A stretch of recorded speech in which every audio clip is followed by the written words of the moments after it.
Humans have been making silk for centuries. It's a coveted textile for gowns, sheets, and robes. But why is it so expensive?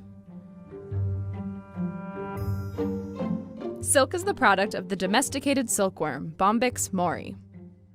The caterpillars eat constantly. They're fed mulberry leaves 5 times a day. After 45 days of munching and growing, the worms are ready to mature. They have a special spinneret that secretes one long, continuous filament. That's the silk. The silkworms spin this filament into a cocoon. Then the caterpillar begins its transformation. Except this is when silk producers butt in. The cocoons are steamed. This cleans them and kills the pupa inside.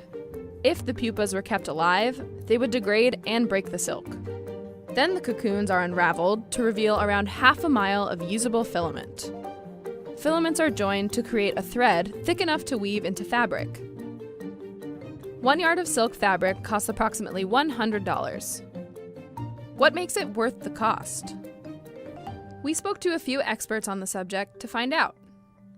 Sean Jacobs is the creative director and president of wedding dress design house Anne Barge.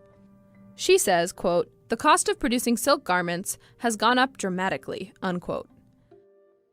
Consumers accustomed to synthetic materials like polyester expect perfection. She also says, quote, "Silk is expensive because it's a natural fiber and therefore has imperfections. This has led to an increase of waste in production, which raises the overall cost. Knowing this, quality control expenses also go up to ensure that the final product meets our standards," unquote. Professor Daniel Nicodemo credits silk's price tag to its thermal conductivity and sturdiness. It's also easily dyed and doesn't cause skin irritation.